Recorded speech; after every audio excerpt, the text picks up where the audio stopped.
What's good? What's good? I'm back. Yours truly, the one and only Paul Pickett. Paul Pickett Podcast, your source for music, sports, politics, world events, and more. AKA Triple P, AKA the Common Sense Podcast. Before we get started, don't forget that my podcast is sponsored by Promo Palace LLC at promopalace.biz. If you need online market or promotion for your music, your product, your brand, or your service, please check out promopalace.biz.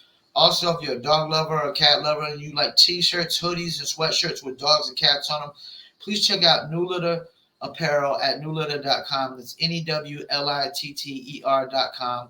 And last but not least, for Shizzle, I got to shout out DizzleBrand.com. Just add ice, Dizzle on ice. Step into the future. Do you Dizzle? First things first, I'm going to get into some NBA scores, and then I'm going to get into a little one topic today, really, and it's really going to feed off of this Brian Echevarria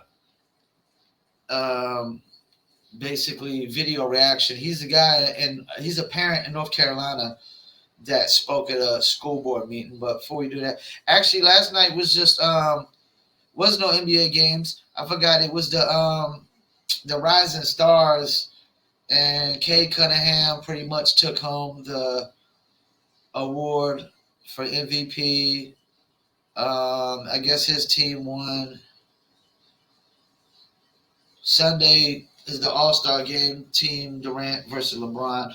I don't really watch the Rising Stars things too much, mainly because I don't really like the celebrity. I don't really like the celebrity All-Star game. I'm not into watching celebrities play basketball. Like, I'm not into watching actors play basketball. I want to watch actors act.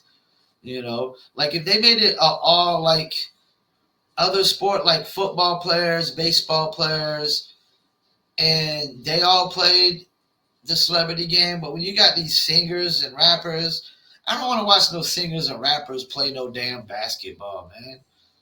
I don't want to watch Kevin Hart play basketball. I want to watch Kevin Hart stand up comedy, man.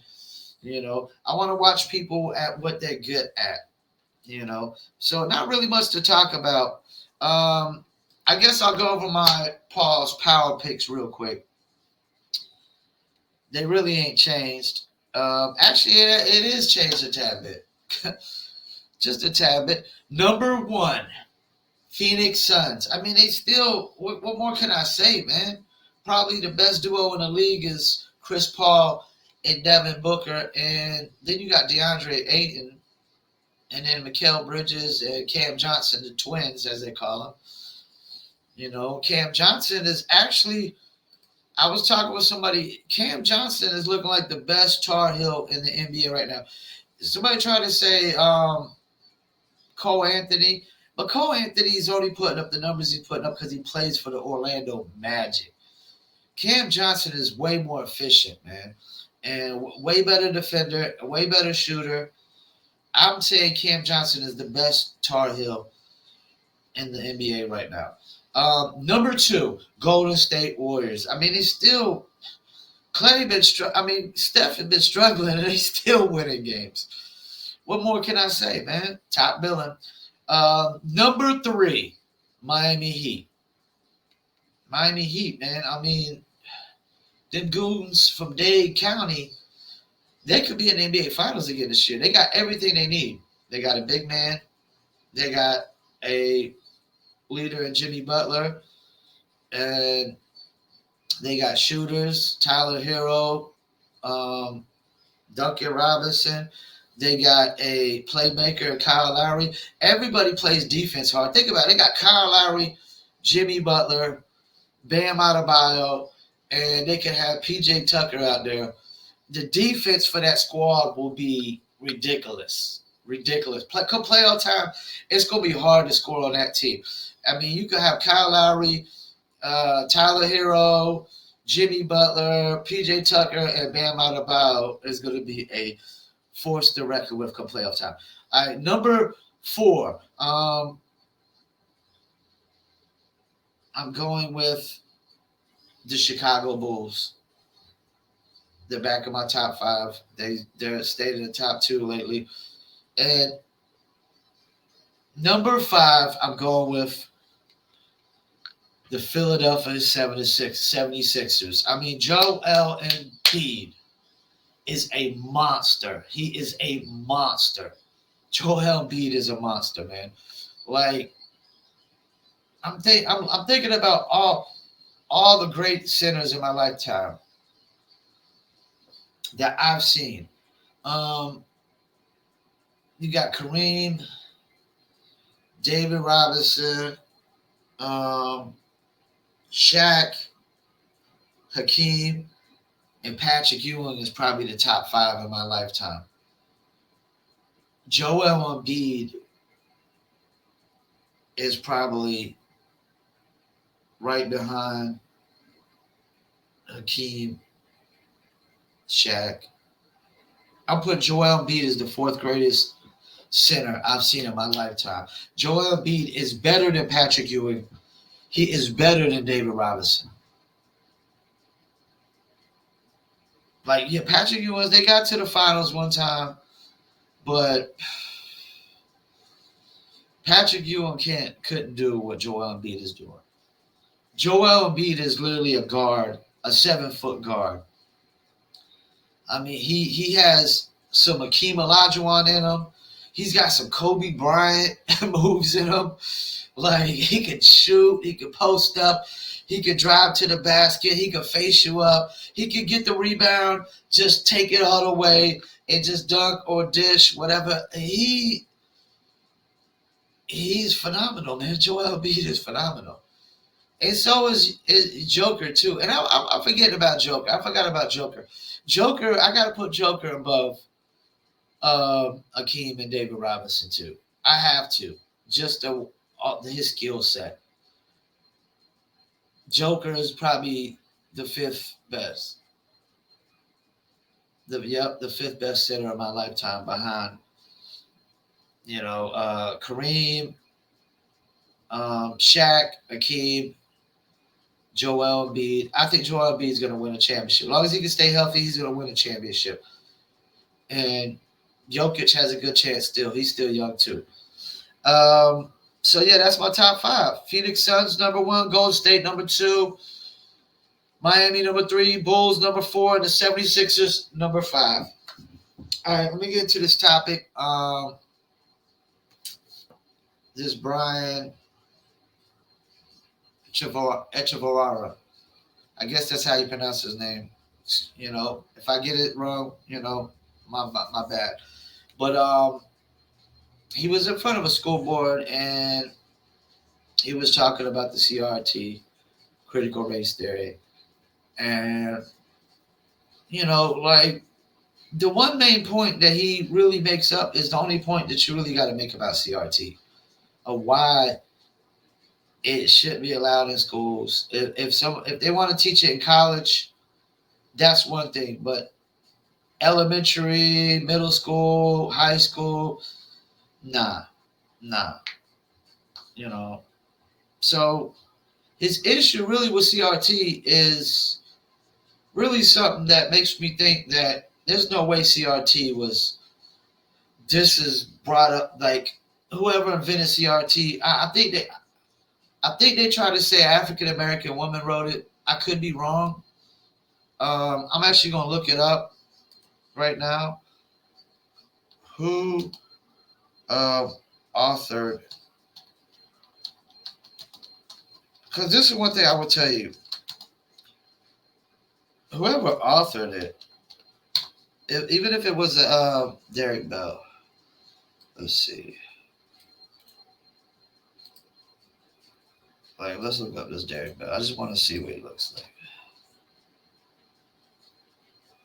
Derek Bell. This is an African American lawyer. There's no way he pushed this on himself.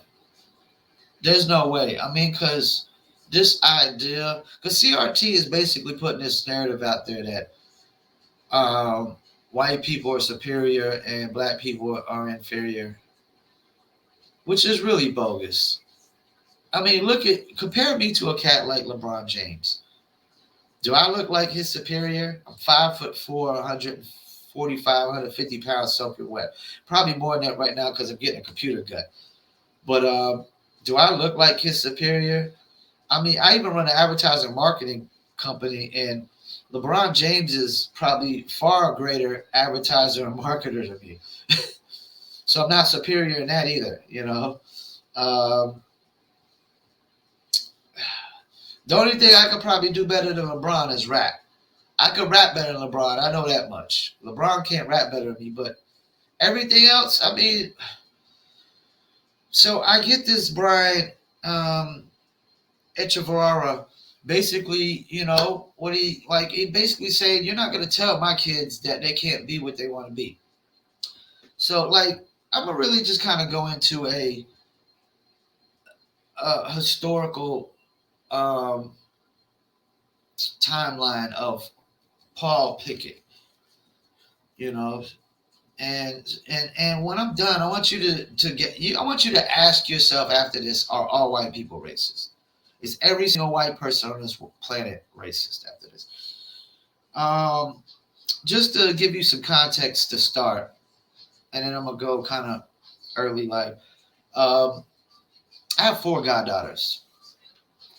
Four goddaughters.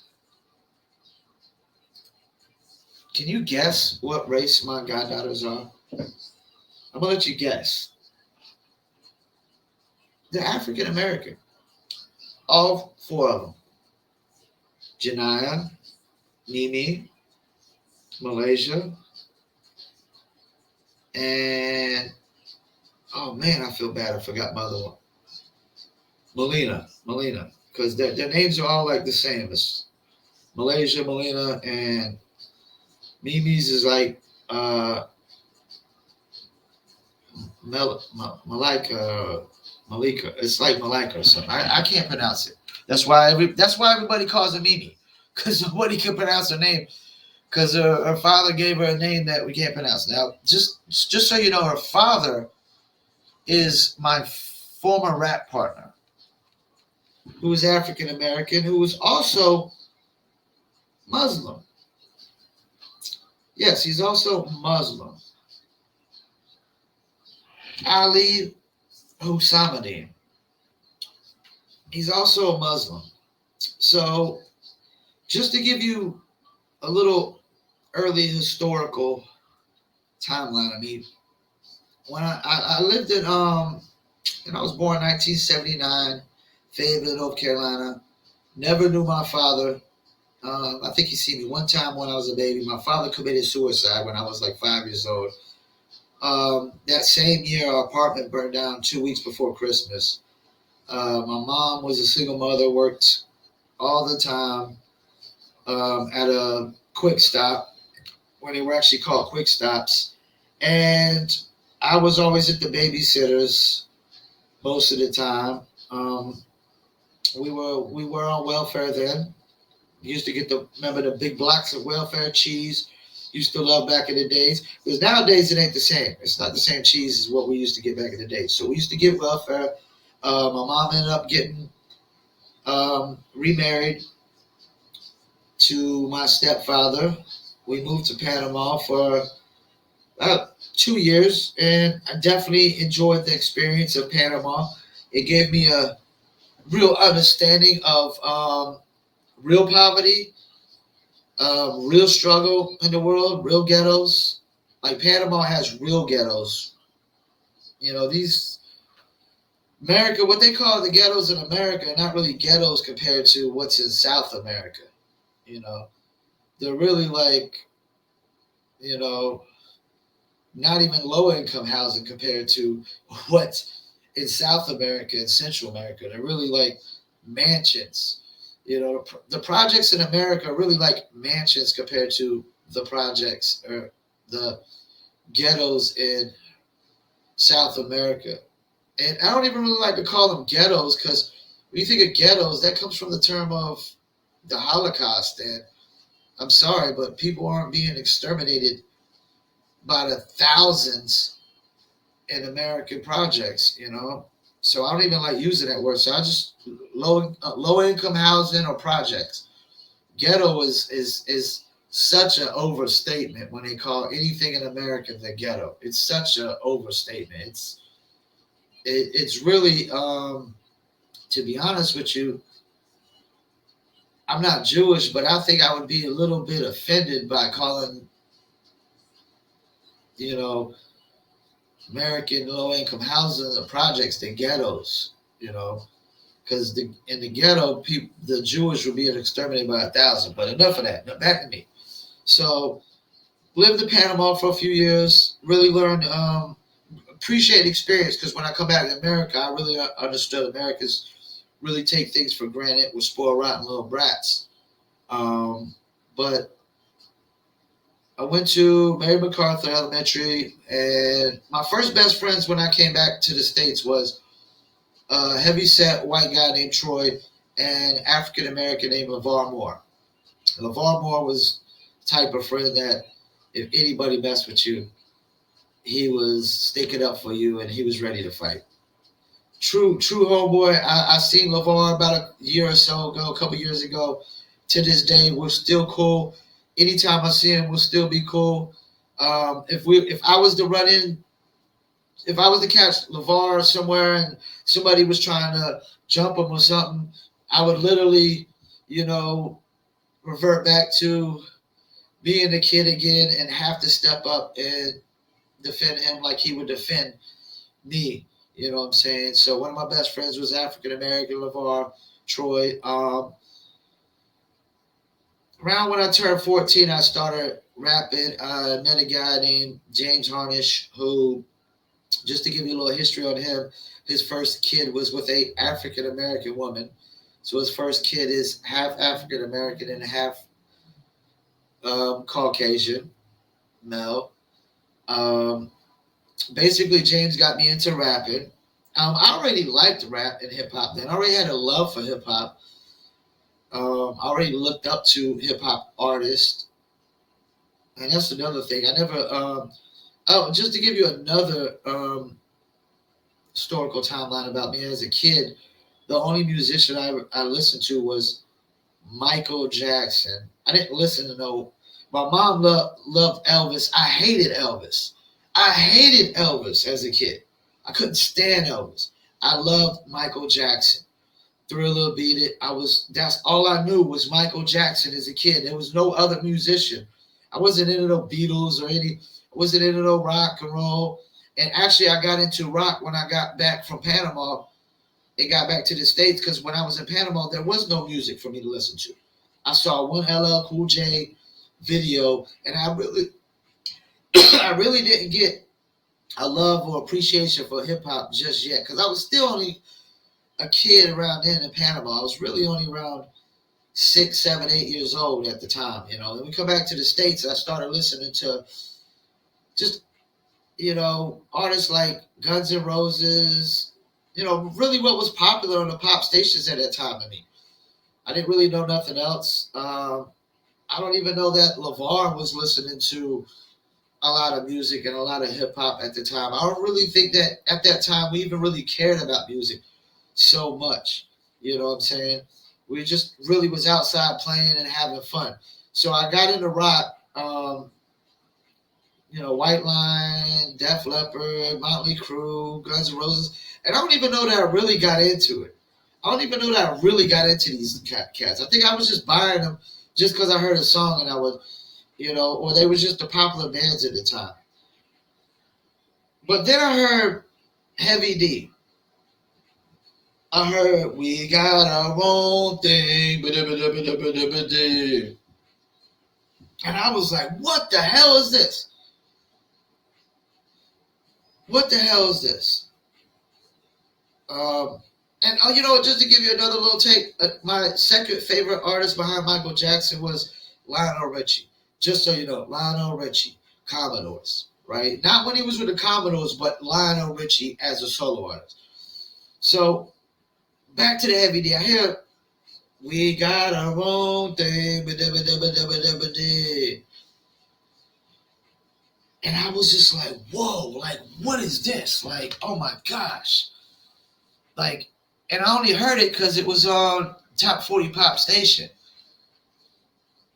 I had to run and go get Heavy D. Like I had to run and go get Heavy D's album. It was just like the most unique thing I guess I ever heard at that time. You never heard nothing like that at that time. When you heard we got a wrong thing, because there was that little D thing. Like you didn't really hear nothing in hip hop like that I can remember at the time. Heavy D was really, you know, Heavy D was probably converting a lot of white kids to hip hop at the time because he was kind of a a pop crossover artist. Because that's the thing, some of these artists will cross over to pop without really intentionally trying to cross over, like Tone Loc, um, Skilo, um, what's another one? Chubb Rock. Chubb Rock. Like these songs just were so because they were so clean. There was no raunchiness to them, no cussing, no shoot 'em up, bang bang. I fuck bitches, I sell drugs, I get money. It wasn't none of that. It was just it was fun hip hop. It was happy hip hop, fun hip hop, and those are the kind of songs that I think were converting a lot of white kids at the time over to hip hop. So Heavy D really got me into hip hop. Really got me into my love of hip hop. And after that, I would hear, a song from anybody, and I was running to go get the album. Hear a new EP, hear an EPMD single for the first time, running to go get an album. Hear this cat for the first time, running to go get albums. And so then I met James. We got into rap, and we started a rap group. Our first rap group was me, James, and a German Mexican DJ. A German Mexican DJ. Now, this is the thing, like, even then, like, I think about, like, how sensitive people would be to what my German Mexican DJ called himself. Like, no lie. This is no lie. And I know, like, they're gonna try to Joe Rogan me, even though I'm not Joe Rogan. Like I can't. They're gonna try to tell me I can't even say this in the context of saying it. But this is what my DJ called himself. He called himself the Nazi Spit because he was German Mexican. His mom was Mexican and his dad was German, which is a crazy combination. And it didn't really, like I never got. I mean, I wasn't German, so I didn't get offended. I'm not Mexican, so I didn't get offended. But I never really got offended any kind of way at all. Anyways, even if I was German, even if I was Mexican, I would have never really got offended. And that's just how he was. You know what I'm saying? And that's the thing. Just thinking about it now, it's crazy that he called himself that. But that's what he called himself. And if he's German and he's Mexican, and he didn't find no offense to it, and I don't know that anybody like that came over. Like we had black guys that come over, and his brother would come over, and I don't know that anybody really got offended at the time. I think nowadays, if he was out and about doing that, people would be so offended by it. Like Jewish would probably be more offended by it than anything. Jewish people would probably be more offended by it than anything. I don't know that, you know. I don't know, but yeah. But so that was my first rap group. Me, James, another white dude, and a half German, half Mexican DJ who was the only thing that was good in the group at the time. He was the only thing he was the most talented thing in our group at the time. His scratches were crazy sick, crazy ill. Fast forward, we're no longer a rap group. I have a new rap group, New Litter, which consists of Ali Hussein, Venom. Um, at one point, it was the YHB, the youngest headbuster, Rico Johnson, African American. Um, Also, Young Cakes was in the group at a short stint, African American. Rob Mel, who was the most talented artist in the group to me, the one that I wanted to get behind the most, African American, who was the least, who cared about it the least. Yeah, that was my first rap group. New Litter Apparel. I was the only. I mean, New Litter, which goes along with the New Litter Apparel now. I was the only white face in the group, and even I was the leader of the group, but I was never the superior. I wasn't the I wasn't the best rapper in the group. The best rapper in the group was clearly Ramel. But the only reason I was the leader of the group is because I was the only one investing money into the group. Nobody else invested money into the group but me. I was the only one that had a computer that we could record the music on, that I bought with my hard-earned dollars. I was the only one buying CDs to burn. I bought a light scribe to print on a CD. I was the only one buying jewel cases, put the CDs in. I was the only one buying covers for the CD cases. I was the only one spending a single dollar. I got all the. I was the one setting up all the shows, of going out there and getting all the shows for us. That's the only reason I was the leader. I was the only one doing any of the work. Nobody else did any of the work, invested any money into it. And it wasn't that I was superior, because I wasn't, because Ramel was clearly the best rapper in the group. But he invested a single dollar into it, and he never took it serious. I was the only one that really took it serious. That's why to this day, I promote music for a living. Nobody in my rap group is doing anything music related that they are making a living off of to this day. Not even in my first rap group. They're not even making music no more. They don't even have albums out on Spotify or nothing. Now, when you get in my second rap group, okay, Cakes dropped a solo album, and he was in the group for a short stint. That was it. None of the other group members even got solo albums. They don't even got singles distributed. They never invested a single dollar of their own money. So it wasn't that anybody was superior. It's just I was the only one that took it serious, and I was the only one investing money into it. And that's why I am where I am today, because I'm the only one that, if you don't invest money into a business, then it can't go nowhere. They didn't even invest real time into this. The only time they invested was recording music. There is far more to the music business than just recording music. And that's breaking music too. You make music and you break music. They weren't involved in no process of breaking music whatsoever. And still aren't to this day. So yeah, I was the only white face in my rap group. And yes, I was the leader, but it wasn't because I was the best rapper. It was only because I was the only one that invested money in any real time and effort and any real seriousness into the group. And Cakes, he bounced from group to group. So he didn't even really count. Then there was New Little Dark Side at the time.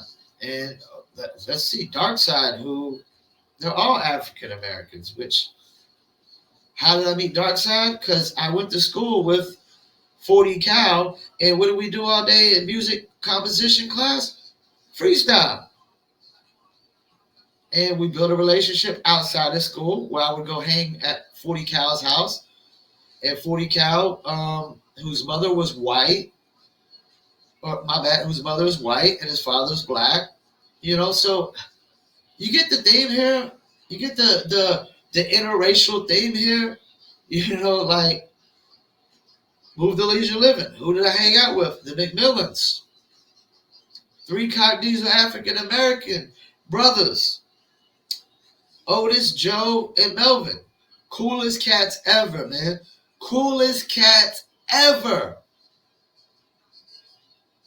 Coolest cats ever. I remember how they introduced themselves. Like, I literally was just moved to the neighborhood. I had some 15-inch speakers and I was booming my music. And I had my window like open and blinds open. And they kind of just walked up like, yo, man, what's that you playing? You got the system over there, da da da da. And from there on, we was hanging out every day. Leisure Living was nothing but an interracial party. Two white faces, bunch of African Americans, and some Samoans, and and a few Puerto Ricans. Nothing but an interracial party. You know, let's fast forward to my love life. First woman I ever fell in love with. First woman really fell in love with. I ain't talking about like puppy love that lasted for a week or two. First woman I ever fell in love with. Black woman, dark skinned woman, African American woman, beautiful eyes. How much did I love her? Initials tatted on my arm to this day, which I do got to get changed, by the way. I do got to get changed, by the way. I do got to go to the tattoo parlor. And thank God I know what I'm going to get this changed to. Because why would I have a married woman's initials tatted on my arm? Matter of fact, speaking of married woman, I fell in love with a married woman one time. Head over heels for a married woman who was half black and half white. Beautiful as hell. Almost looked like she was just Puerto Rican. You know. So yeah, man, like I've always been part of an interracial party, man. Like I'm always having interracial parties, man. Like I was literally a white guy who fell in love with a black woman, had her initials tatted on my arm, who loves hip hop music, who looked up. This is the thing. As a kid, I never looked up to any. The only white person I looked up to as a kid was probably Nolan Ryan when I think about it. I looked up to Michael Jackson, Lionel Richie. I looked up to hip hop artists like Rakim and Nas and Karis Ones, and I look up to the Jay-Z's of the world. To me, the number one guy that I really look up to, is Denzel Washington, man. Like I truly admired Denzel Washington, and not even just because he's an actor that has about 2 or 3 movies that I cry over every time, like Glory and John Q, and I'm pretty sure there's some other Denzel. There's another Denzel movie out there that I'll cry over because he's got at least 2 of them that I cry over every single time. It's also because his take on racism in America and race in America, and he's just a strong believer like me that your life is what you make it. I clearly tell you, my father committed suicide when I was 5 years old. I never knew him. My mom remarried my stepdad, who took me to the mall one time and played daddy. And as soon as he got married to my mom and said I do, didn't want nothing to do with being my father or being a father figure. My mom sold me out for another man. The odds were against me since day one. Day one, and I turned out pretty well.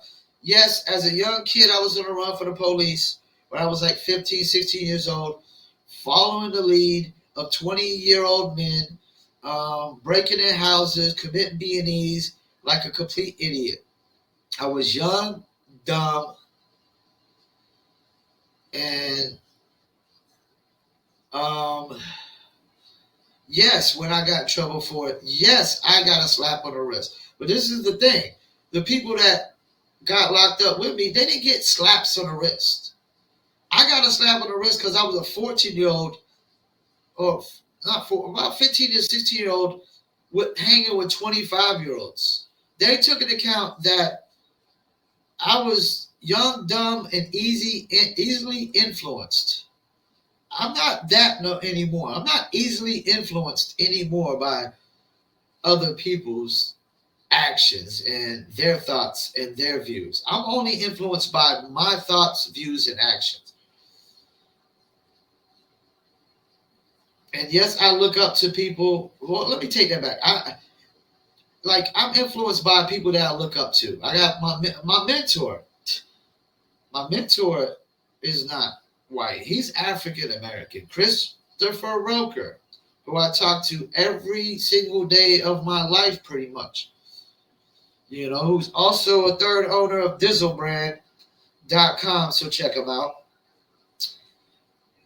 I've always let's look at my history of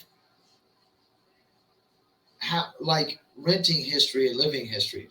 Okay, I moved to Myrtle Beach. Okay, I lived with James, Johnny, and Jan Michelle. Yes, they were white, but eventually now we let CJ Miller move in with us, who didn't have a place to stay at the time. So we were literally 5 adults and 2 kids in a 3-bedroom. And yes, CJ Miller was African American and was part of our rap group at one time in Myrtle Beach. Very smart brother. Very smart brother. The fact that CJ Miller was lived with us and was part of our rap group was really odd because we smoked weed and CJ Miller didn't. And he didn't cuss in his music either.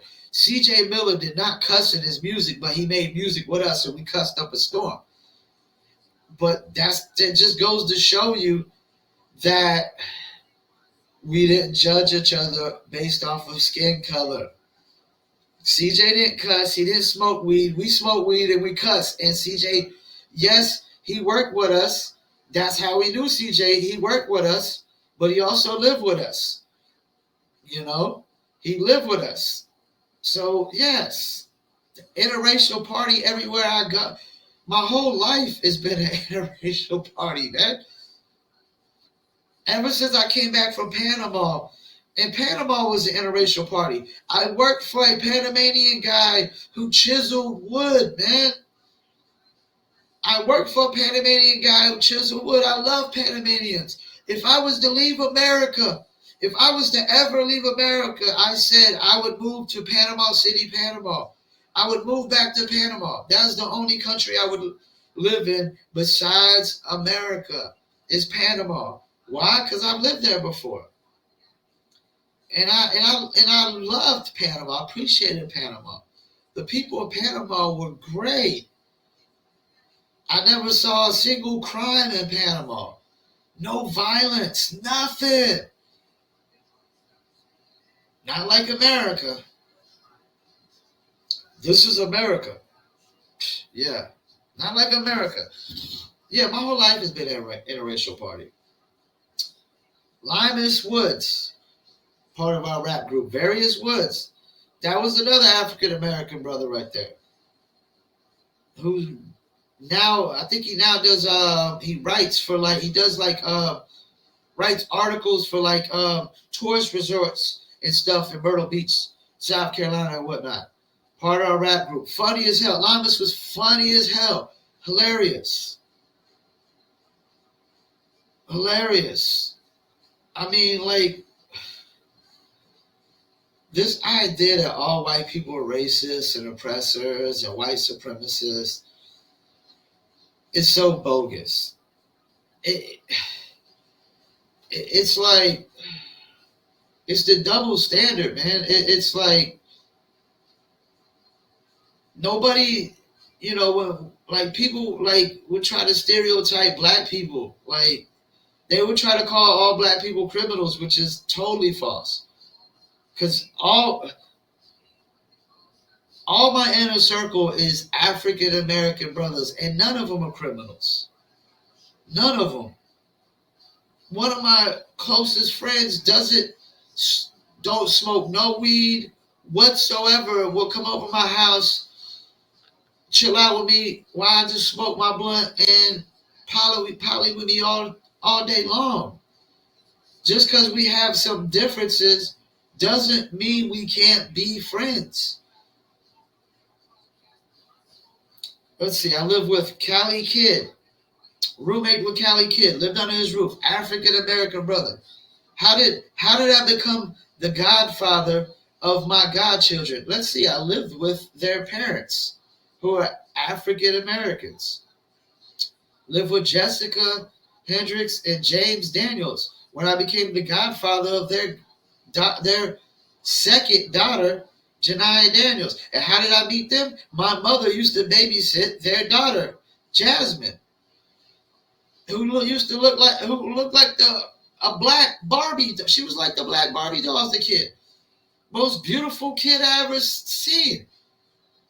She looked like a freaking Barbie doll as a kid. My mom used to babysit her. Moms kicked me out. I ended up moving in with them.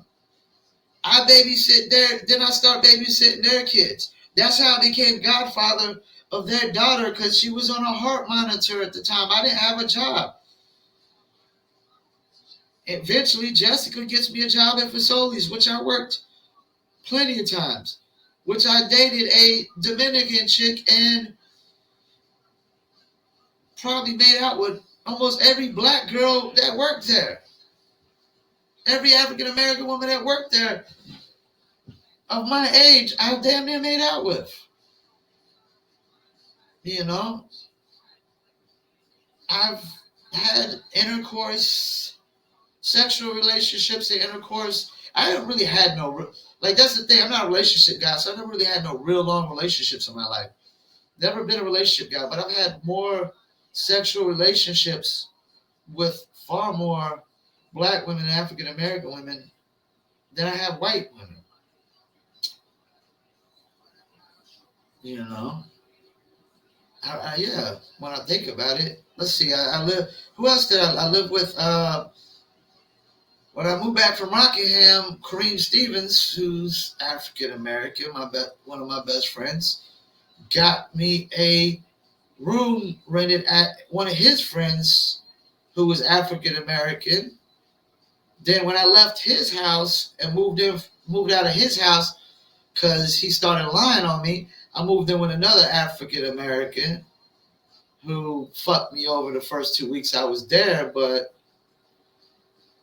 because I moved in and I had a dog at the time, and apparently we won't let have dogs over there. He knew that, and he still moved me in right next with the landlord staying right next door. Like, that wasn't gonna be a problem. Has the nerve to tell me, well, how about I just let his girlfriend watch my dog out in Rayford for a month? That I moved out the same day. But yeah, like you getting the point here, right?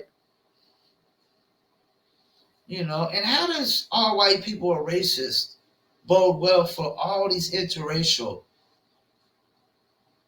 relationships in America? Is one side an oppressor and the other side being oppressed? I mean, I don't see how. I don't see how when they chose to be together. You know, like my sister. My brother-in-law, he's Philippines. And that's the thing the problem we have about CRT is you're not going to, if my sister has kids with my brother-in-law, you're not going to sit there and teach my sister's kids, my brother-in-law's kids, that their mom's an oppressor and their dad's being oppressed. He's a victim of their mom's oppression. Even though I will say my sister does pretty much she pretty much does run the relationship and the marriage, but it's really both of them. They're perfect for each other. They're perfect for each other. They're so perfect for each other. And my brother-in-law is the greatest guy, man. The greatest guy. Nicest guy you ever meet. I mean, I know I'll never have a problem with my sister, like me having to put hands on him because him hurt my sister or anything of that nature. I mean, the greatest. That's the thing. Both my sisters got great husbands. They both picked great husbands, and that's the thing. We both came. All three of us lacked proper parenting, like the proper. We didn't. We had our parents were just physically there. They weren't mentally there, and emotionally there a day in our life.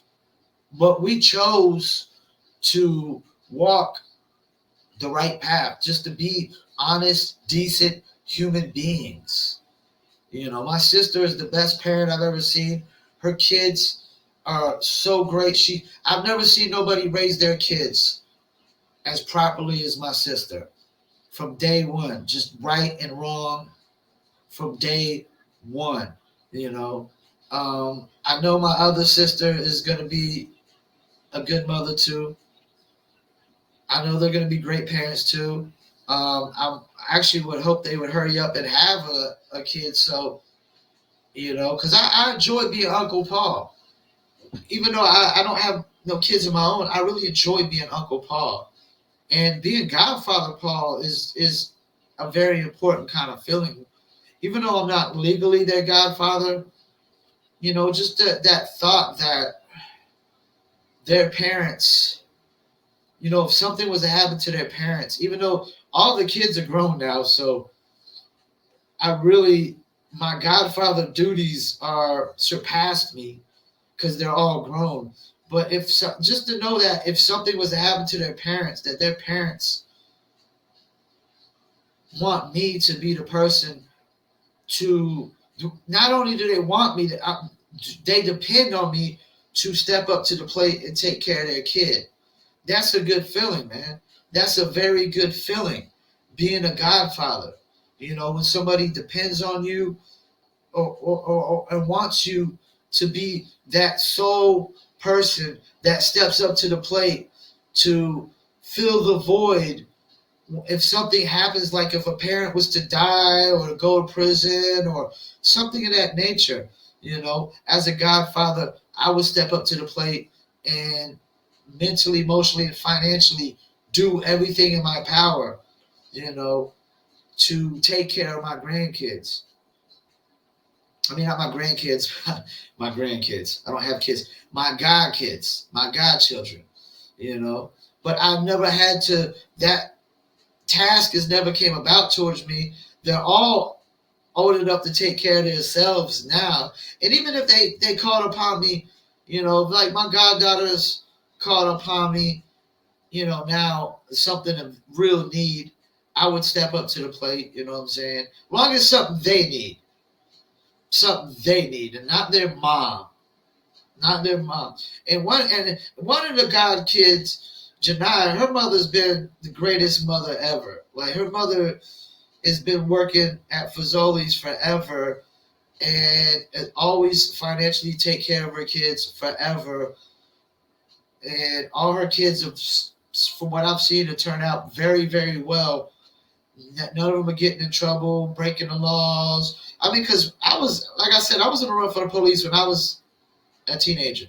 And when I was in high school, there was other kids I knew kids that were going to jail, like straight, you know, jail for months at a time when we were in high school. You know, so because that's when kids really, really start doing all the bad things around that 15 to 16 age. That's when you really, you know, and then until you really like make those mistakes. And that's the thing. When I made my mistake when I was young, I got off easy and I didn't really learn my lesson at first, that first time. But then I remember going and almost getting me and the same guy that I did the B&Es with before. I let him talk me into doing some B&Es, and I just knew something that day was going bad. We almost literally killed somebody. We literally almost killed an old lady. Not purposely, but on accident, going to look for houses to break in. And we broke in a house and the people came home and we almost got caught and busted inside the house and in the neighborhood. That there was the final straw for me. That's when I was like, no, I can't do this no more. Because if I would have got caught that time, it would have been no slap on the wrist. It wouldn't have been no probation. It would have been jail time. And I was locked up before in Myrtle Beach overnight. And jail is not a good feeling, man. These dudes that go to jail and it's just like the most relaxing and comforting thing to them, that's a sociopathic kind of view or something, man. That's got to be a psychotic way of looking at things, man. There's nothing easy about jail. Nothing easy about jail. But yeah, that's my life story. As you know, as you can see, there's always been a lot of interracial partying going on. My rap groups, all my rap groups, were interracial. Um, I've lived with most of my roommates were interracial. I think I put a roof over more African American people's heads than white people's heads. There was Donovan. There was the twins. There was Everett. There was it's like 4-2.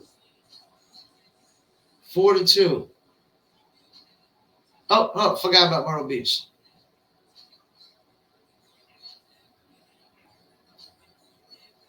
4-3. Yeah, so it's always been an interracial party over here. Um, this like I don't really get offended by this all white people are racist rhetoric. It doesn't offend me. You know why it doesn't offend me? Because I know it's not true. I know it's not fact. There's no evidence whatsoever that says all white people are racist. And that's the thing. Like this idea that everybody from one race all carries one specific trait. No, man. No. That was like saying all black people sag their pants or something. Like, no. I know black people that hate sagging. Not all black people use the N-word either.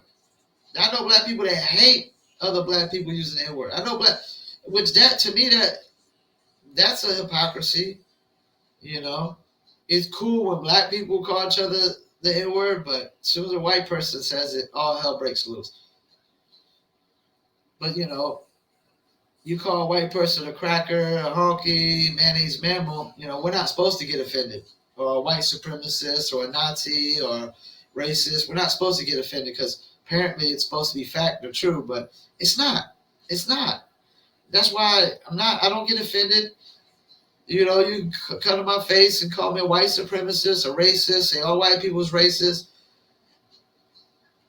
And I'm just going to be like, hey, okay, well, here's a liar and a hypocrite, And if there's two people there's two kind of people I don't like in this world is liars and hypocrites, man. I don't care what color your skin is. I don't like liars and hypocrites. I don't like dishonest people and hypocrites. And I prefer dishonest people over hypocrites. I really just don't like hypocrites. Hypocrites are just really the worst. They're the scumbags of the earth as far as I'm concerned. It's like cold-blooded murderers, child molesters, rapists, and then there's hypocrites.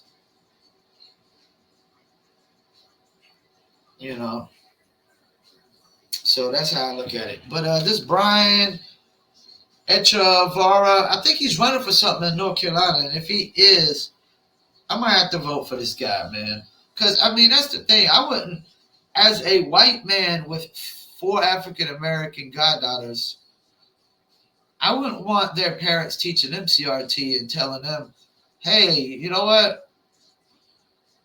You don't stand a chance at being anything in society because every white person in the world is out to get you and prevent you from being successful. When we tell that to LeBron James and Would we tell that to Kevin Durant? And no, we wouldn't. And that's the thing. Like, you do know more black people stand a chance of making the NBA than white people. But we wouldn't tell Kevin Durant and LeBron James that you can't make the NBA because you know what? Too many white people are going to hold you back and prevent you from getting to the NBA. Nobody held LeBron James back. He made it off his own sweat. Nobody held Kevin Durant back. He made it off his own sweat. Same thing with Morgan Freeman, Samuel Jackson, you know. Same thing with these hip hop artists. Jay-Z made it off his own sweat, man. You know. Will we tell Jay-Z that you could have never made it because white people won't let you? How the hell, if that was the case, how the hell did that work? That didn't work too well. Jay-Z is one of the most richest and powerful men in America today. One of the richest and most powerful men in America today. And I totally look up to Jay-Z. I totally respect and admire and aspire to be like Jay-Z. Because Jay-Z's take is things are what they are. America is what it is, like, and that's another thing. Like, people act like America is the most racist country in the world. It is not the most racist country in the world, first of all. Because another evidence was the Pornhub categories list that came out. They had a list of the number one search categories on Pornhub in each country. Well, what do you think the number one search category on Pornhub is for America? The same number one category that I search: ebony porn, black porn.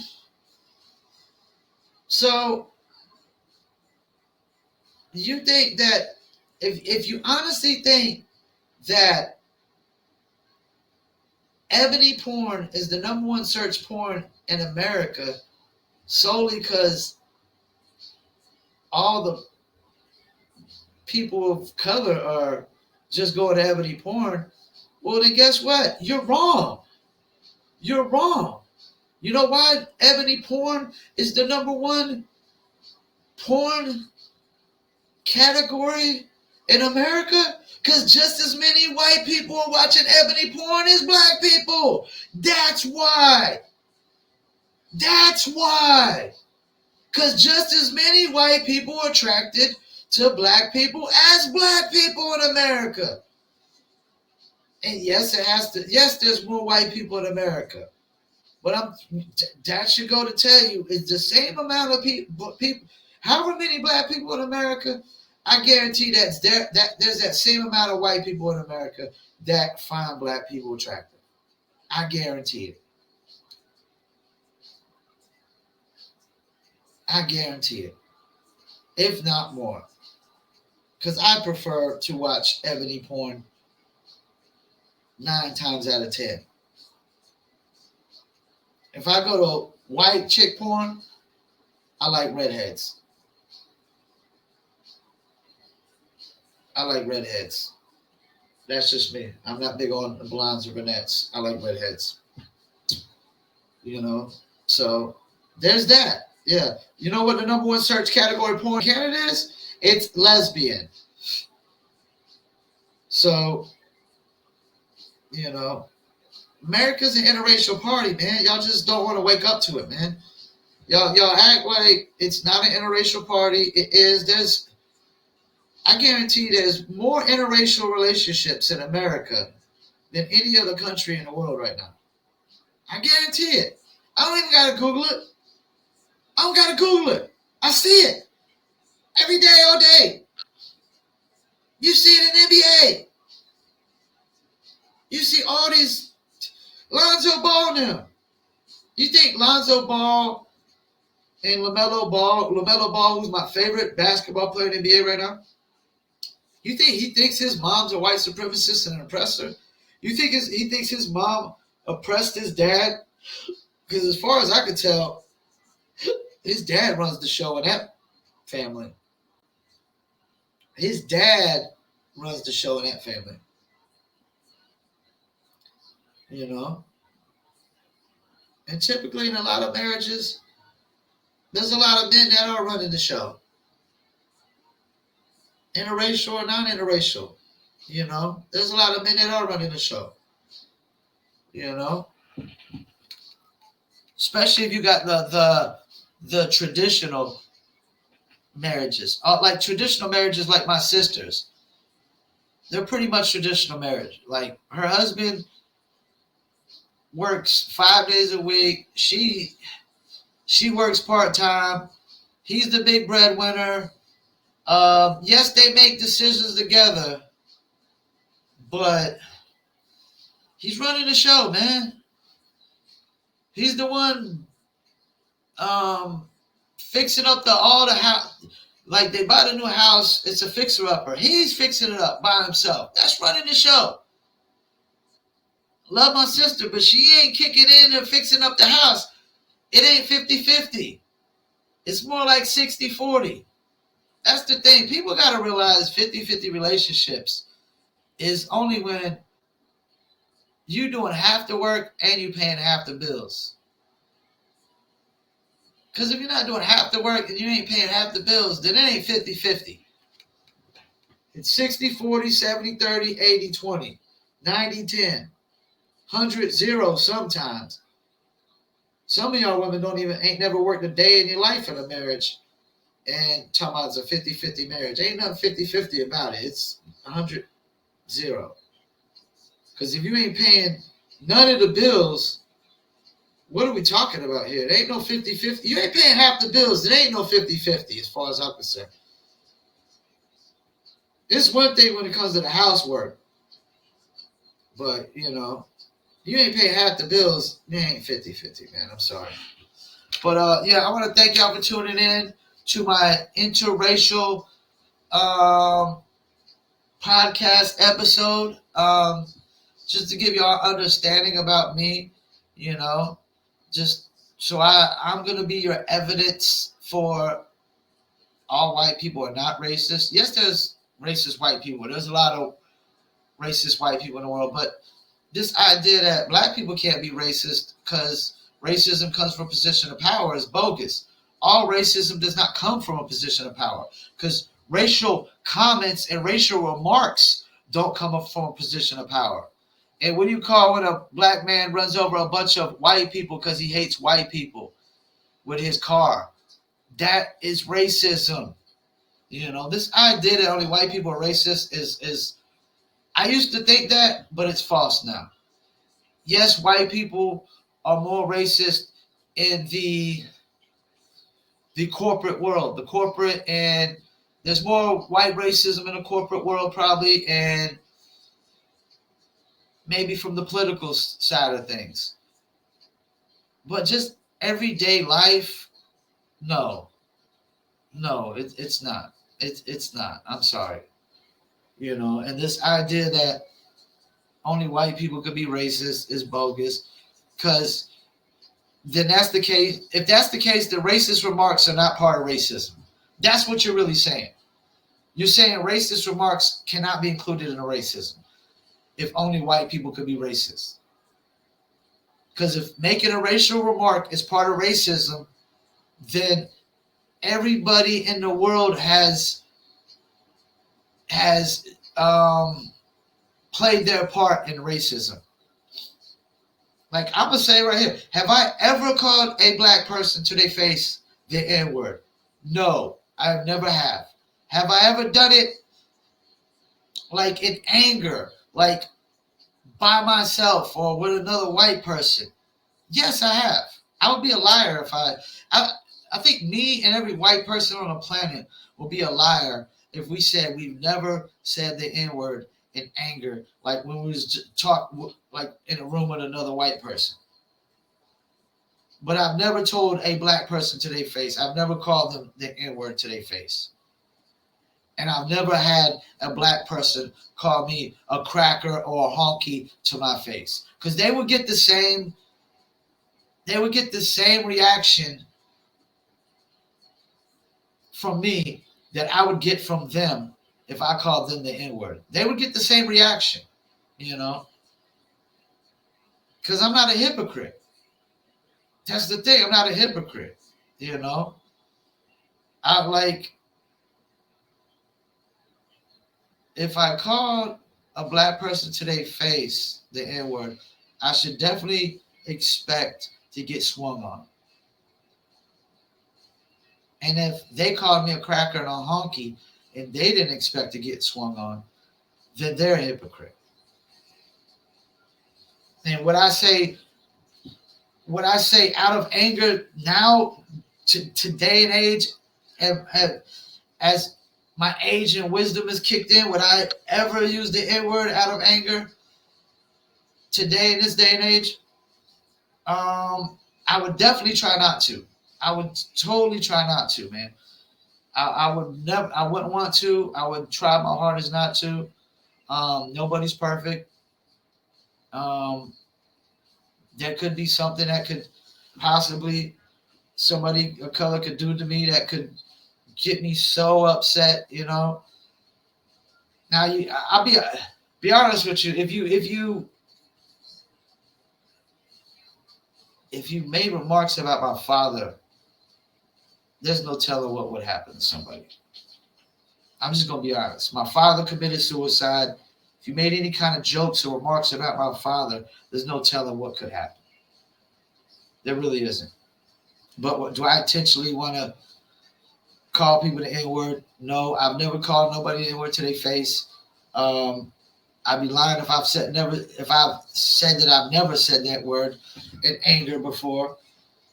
You know, I mean, because I've been jumped by. I had 20 black dudes try to jump me before, and I'm pretty sure I said it in anger then. Because I mean, does it really take 20 black dudes to jump one white dude? Really? Does it really take 20 people to jump one person? Period. You know, it doesn't. It doesn't. You know, it just really doesn't. But yeah, I just don't think it's cool. I don't think CRT is gonna fly for the simple fact that it's not a hit. People like, well, they don't want to teach history. CRT is not about. It's not a history lesson. All CRT is basically saying white people are oppressors, black people are victims, and black people don't stand a chance in this world because white people are out to get them and hold them back and keep them down, and white people won't ever let them become anything successful whatsoever. Yeah, you know, which is it's all lies. It's all lies. And if I was to have all my friends come on this podcast with me, they would all agree with me that, you know, this ideology that every single white person is a racist. It's make believe, it's fairy tales, it's imaginary, made up, bogus bullshit. It's no more realer than Santa Claus or the Easter Bunny. You know, it just isn't. No, that's the thing. No race is. Everybody from one race is not all one thing. I mean, like there's some black people that only listen to heavy metal. I don't even listen to heavy metal. There's some black people that only listen to heavy metal. Do you know mostly white people listen to heavy metal? That's the thing. Everybody, we all can't be all the same thing just because we're the same skin color. All white people don't listen to hip hop. I do. All white people don't listen to country because I don't. All white people don't listen to rock and roll. I listen to mainly hip hop, R&B, and pop. And I love reggae. Reggae. Let's talk about reggae. Reggae is the most universal music there is. White people love reggae. Black people love reggae. Spanish people love reggae. Who doesn't love reggae except racist people or woke people. Everybody else besides racist people or woke people love reggae. I mean, reggae is the most universal music on the planet. On the planet, you know.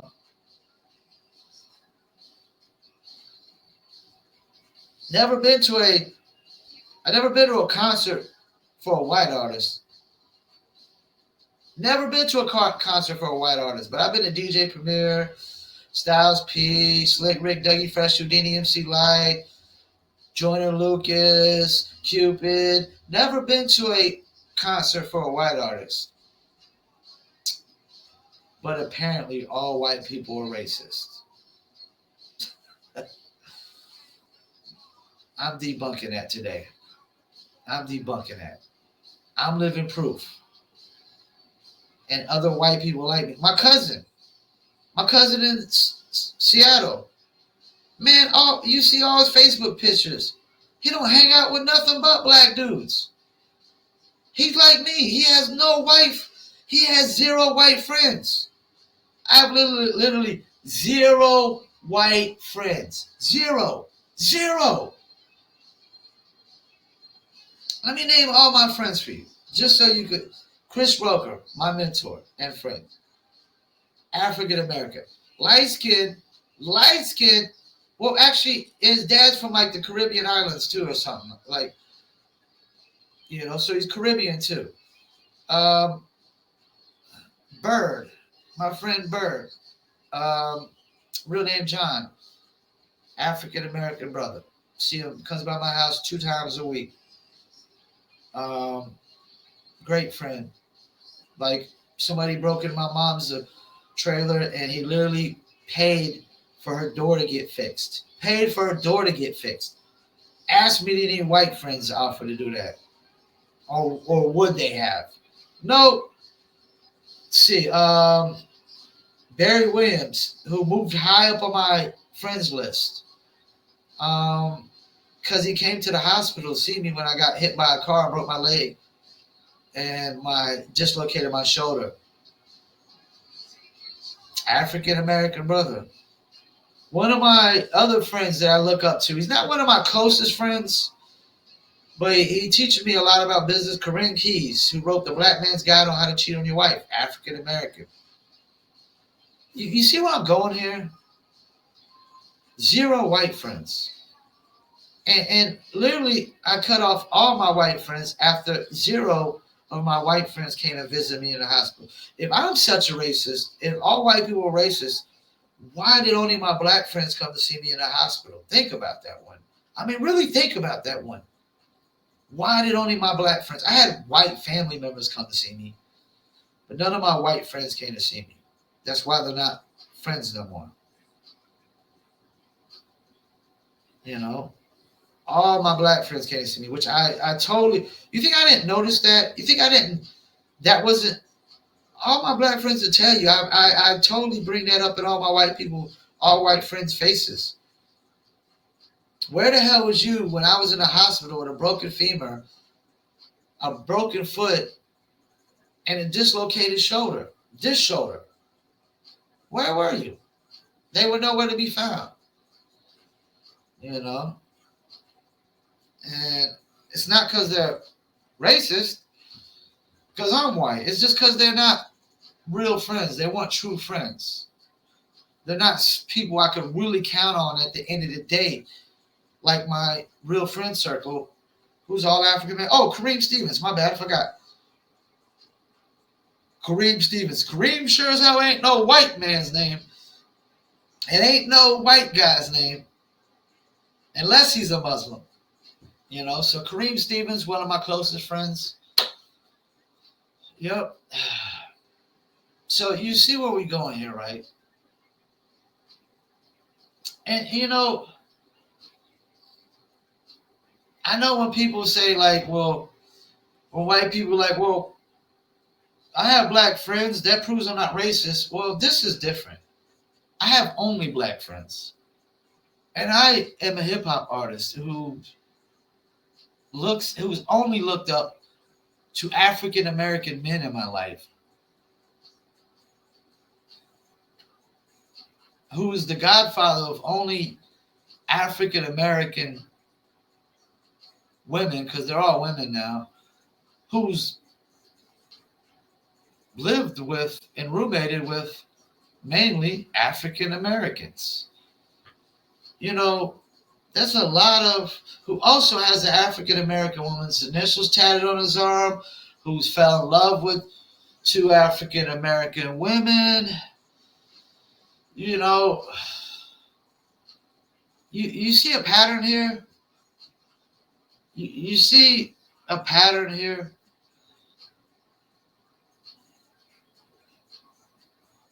I don't judge people by their skin color. I judge them by their character. Are they honest, decent human beings? And guess what? All my friends are honest, decent human beings. That's the thing. I don't allow non honest, non decent human beings in my life, whether you're white, Hispanic, or black, you know? And I definitely love Hispanics. Definitely, like, when I lived in Leisure Living, like, one of my closest friends was from El Salvador. And this is the thing. This is the thing. He could barely speak English. I could barely understand him. But we were still friends because we had one thing that in common that made us friends. And he's just a hardworking guy who takes care of his family, which I respect hardworking, honest people who take care of their family. But we both like Malta. We both like Malta. And so we were friends. And we still are friends to this day. If I see him to this day, I mean, we're friends. You know? And we're not friends just because we both like to smoke weed. We're also friends because he's an honest, hardworking, decent human being. You know? So yeah, man, my life has always been an interracial party. It's always been an interracial party, man. You know, it's always been all races allowed. You know, as long as you're not dishonest or not decent. You know, and that's the thing. There's decent people of all races, colors, and creeds. Have just like there's evil people in all races. I mean, there's plenty evil white people. There's plenty evil African people. I mean, when you call the guys that in Africa that take the kids hostage and turn them into rebel fighters, they're evil. There's plenty evil Asians. There's plenty evil Hispanics. You know? Pablo Escobar was evil, man. He killed innocent people. He literally bombed a commercial flight to try to kill one politician. You killed a bunch of innocent people to try to kill a politician who was innocent as well. Because he was one of the first politicians to actually fight against the narco traffickers in Colombia. You know, I mean, when you start bombing planes and just start killing innocent kids, and you're evil. You're evil, man. You know? So there's evil people of all races, colors, and creeds, and there's decent people of all races, colors, and creeds. Like, okay, China and Russia is a communist country, but do I think all Chinese are communists? No. Do I think all Russians are communists? No. That would be lies, false, bogus, fairy tales. Because there's plenty Chinese that don't believe in communism, that leave China to get away from communism. And same thing with Russia. You know, there's plenty. It doesn't, like, do I believe, like, you know, that's just like saying all Americans before the Civil War were all all white Americans were slave owners. That's lies. That's false. All white Americans couldn't even afford slaves. It wasn't like they could just go steal slaves from other people. Like, they had to have papers for their slaves. They like That's why it was called the slave trade for a reason, because they tried to make it a legitimate business. They tried to make it a legitimate business where you had to have papers on slaves, where you had to have proof of where you bought the slaves and stuff like that. This idea that all the white men were just going to Africa, just taking slaves and just taking Africans and bringing them over here, it's fairy tales, man. It's fairy tales. And Africans and Europeans are to blame for slavery.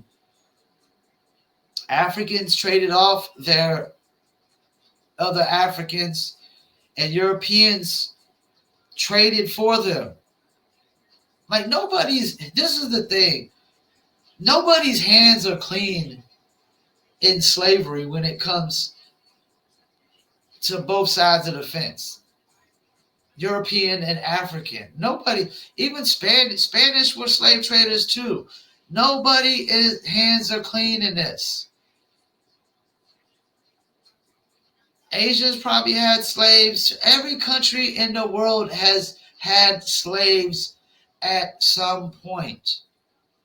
Germans enslaved the Jewish.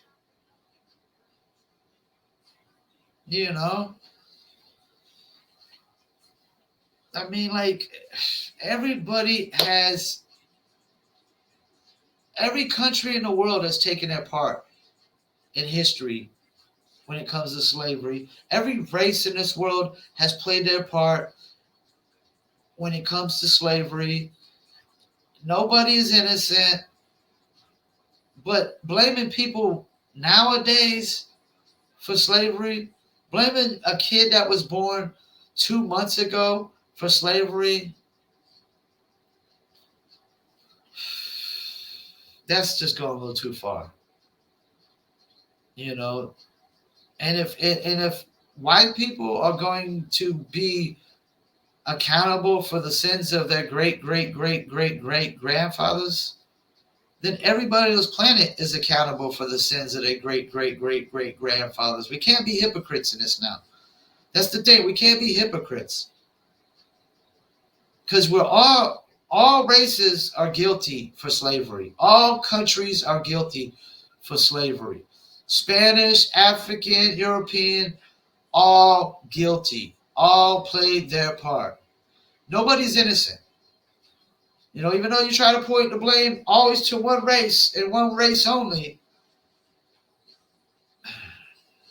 that's bogus. That's bogus.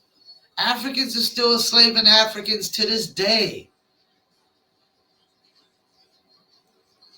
I don't see them getting as much blame as the white man for slavery. I really don't. Africans are enslaving Africans to this day.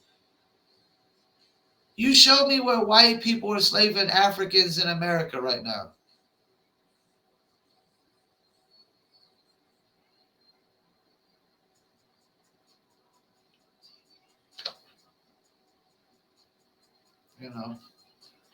But yeah. So once again, I want to thank y'all for tuning in. Paul Pickett Podcast. This might be my longest podcast ever. I'm about to be an hour and a half into this one. I guess when you kind of sum up some of my life story and, compare it to racism and white supremacy and all white people are supposedly racist, I guess you kind of get into it. But yeah, this is the first and last time I'm going to talk about this. If anybody's offended, that's because they're a hypocrite. I mean, because what more do you want me to say here, man? To prove to the world that it's impossible that all white people are racist, that all people of European descent are racist. And apparently the white European man is the most evil person on the earth, but I'm sorry. Why did the Chinese build the wall, the Great Wall of China? Not to keep out white men, not to keep out European men. They built it to keep out the Mongolians. If I do recall, Genghis Khan conquered more land and territory and people than anybody ever. You think he wasn't enslaving people? Think he wasn't oppressing people? Yeah, I just think what's going on here is there's just too much hypocritical stances and too many double standards going on, and too much of blaming one side, when everybody's guilty, man. Nobody's hands are clean except people who were born nowadays, modern people who had nothing to do with slavery. This is the thing, like blaming people nowadays for slavery and trying to tell that, they should take the blame. It's bogus, man. If that's the case, then everybody, the sins of the father, the sins of the grandfather, great grandfather, great great grandfather, all need to be heaved upon all of us. All of us. And then how you gonna sit there and blame somebody for slavery? What if their ancestors never even owned a single slave and you're gonna blame them for slavery? You're gonna blame them because their grandfathers might have owned a slave. How do you even know that? You don't even know it's fact. And it's not fact that all white people owned slaves, because they didn't. They didn't. But, yes, we need to teach history lessons about slavery. But CRT is not a history lesson. CRT is basically, it's fairy tales. It's not facts. It's not facts whatsoever. And if we're going to be teaching history, you got to teach factual history, not somebody's made up bogus fairy tale opinion. That is an opinion that all white people are racist. That's not a fact. It's not a fact. It's not a fact.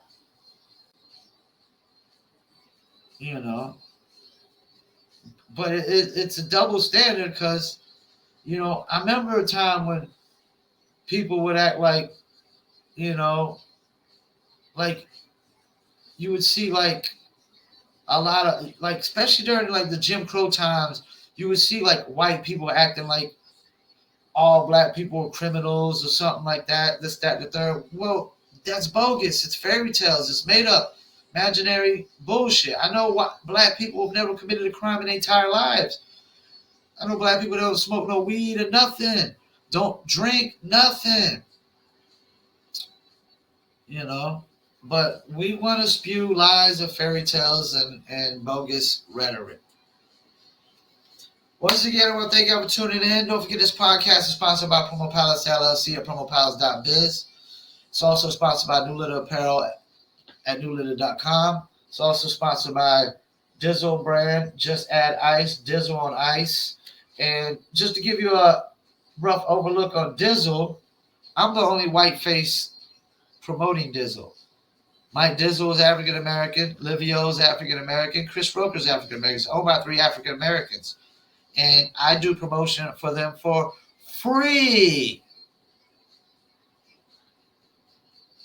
For free. So think about that.